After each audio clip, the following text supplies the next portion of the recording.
అండి, అందరికీ నమస్తే. Welcome back to our channel అమ్మ అభిరుచి. ఇవాళ రెసిపీ వచ్చేసి డైమండ్ చిప్స్ అండి. సింపుల్ అండ్ ఈజీగా ఉంటుంది. పిల్లలు కూడా చాలా ఇష్టంగా తింటారు. ఎప్పుడు బయట ఫుడ్ కాకుండా పిల్లలకి ఇలా చేసి పెట్టండి. పిల్లలు స్కూల్కి వెళ్ళేటప్పుడు, అలాగే స్కూల్ నుంచి ఇంటికి వచ్చేటప్పుడు వాళ్ళకి ఏదోటి తినాలనిపిస్తుంది. ఇలా ఒక్కసారి ట్రై చేయండి, వాళ్ళకి చాలా బాగా నచ్చుతుంది. అంతేకాకుండా మనకు కూడా ఈజీ అయిపోతుంది. ప్రాసెస్ అయితే ఈజీ అండి. ప్రాసెస్లోకి అయితే వెళ్ళిపోదాం. ఒక కప్పు మైదా పిండిని అయితే తీసుకున్నానండి. కావాలి అంటే మైదా పిండి ప్లేస్లో గోధుమ పిండిని కూడా తీసుకోవచ్చు. అలాగే 1 స్పూన్ బియ్యం పిండిని కూడా వేస్తున్నానండి. కొంచెం క్రిస్పీనెస్ కోసం వేయండి, బాగుంటుంది. అలాగే రుచికి తగ్గట్టు సాల్ట్ కూడా వేసేసుకోండి. అలాగే కొంచెం కారాన్ని కూడా వేసుకోండి. మరీ ఎక్కువ అవసరం లేదు, కొంచెం వేసుకుంటే సరిపోతుంది. అలాగే నెయ్యిని కరిగించి 2 లేదా 3 స్పూన్లు వేసుకోవాలి. నెయ్యి వేయడం వల్ల మనం చేసే డైమండ్ చిప్స్ అనేవి కొంచెం గుల్లగా వస్తాయండి, బాగుంటాయి టేస్ట్ కూడాని. ఇప్పుడు ఇవన్నీ వేసేసాక ఇందులోనే కొంచెం వాముని నలిపేసి వేసుకోండి. ఫ్లేవర్ చాలా బాగుంటుంది, అలాగే డైజెషన్ కూడా అవుతుంది. కొంచెం వాముని కూడా వేసేసి అందులో మొత్తం కలిసేంత వరకు కలిపేసుకోవాలండి. మొత్తం కలుపుకున్న తర్వాత మనకు అవుతుంది అనుకుంటే వాటర్ కొంచెం కొంచెం వేసుకొని ఉండలా అయితే కలుపుకోవాలండి. పిండి అనేది బాగా గట్టిగా కలుపుకోకండి, కొంచెం మెత్తగా ఉండేలా చూసుకోండి. అలానే పలుచగా కూడా చేసుకోకూడదు.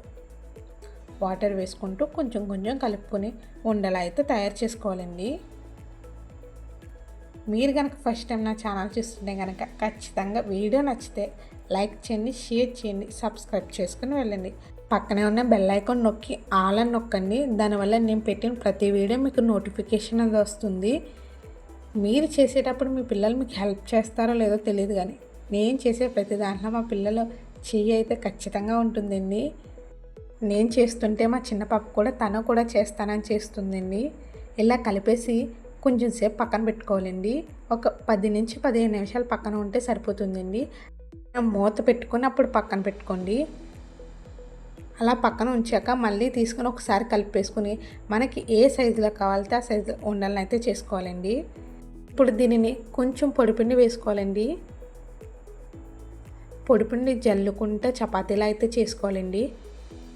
పొడిపిండి అయితే ఎక్కువే పడుతుందండి, కాబట్టి చూసుకుని పొడిపిండి జల్లుకుంటూ ఒక పెద్ద చపాతీలా చేసుకోవాలండి. అలాగే చపాతీ చేసేటప్పుడు గట్టిగా ప్రెస్ చేయకండి, కొంచెం పైపైనే నొక్కుతా చపాతీని అయితే చేసుకోవాలండి. అంతేకాకుండా దీనిని పలుచగా చేసుకోవాలండి, మరీ మందంగా కూడా ఉంచుకోకూడదు. అలా చేసుకున్న తర్వాత మనకి ఏ సైజులో కావాలో, ఏ షేప్లో కావాలో అలాగా కట్ చేసుకోండి.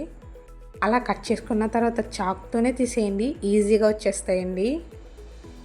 నేనైతే ఇలా కట్ చేసుకున్నానండి. వీటిని పక్కన పెట్టుకోవాలి. ఈలోపు స్టవ్ మీద గిన్నె పెట్టి ఆయిల్ని అయితే వేసుకోండి. ఆయిల్ అనేది బాగా ఎక్కువ వేసుకోవసరం లేదు, కొంచెం వెళ్తుండేలా వేసుకోండి. ఆయిల్ బాగా హీట్ ఎక్కాలండి. హీట్ ఎక్కాక మనం కట్ చేసి పెట్టుకున్న డైమండ్ చిప్స్ని అయితే వేసేయండి. అంటే నైట్ లో ఫ్లేమ్లో అడ్జస్ట్ చేసుకుంటూ వేపేసుకోవాలండి. అంతేనండి, డైమండ్ చిప్స్ అయితే రెడీ అయిపోయింది. చాలా సింపుల్ అండ్ టేస్టీ కూడా. ఖచ్చితంగా ఎవరైనా ట్రై చేయాలనుకుంటే ట్రై చేయొచ్చండి. మా పిల్లలకైతే చాలా బాగా నచ్చాయి, మీ పిల్లలకు కూడా నచ్చుతాయి అనుకుంటున్నాను. కాబట్టి ట్రై చేసి మీ పిల్లలు ఏమన్నా నా కామెంట్ సెక్షన్లో కామెంట్ చేయండి. బాగా 2 వైపులు వేగేంత వరకు వేపుకోవాలండి. అంతేనండి, సెపరేట్ చేసేయండి. ఆయిల్ కూడా చాలా తక్కువ పీల్చుకుంటుంది. అంతేనండి, వీడియో నచ్చితే సబ్స్క్రైబ్ చేసుకుని వెళ్ళండి.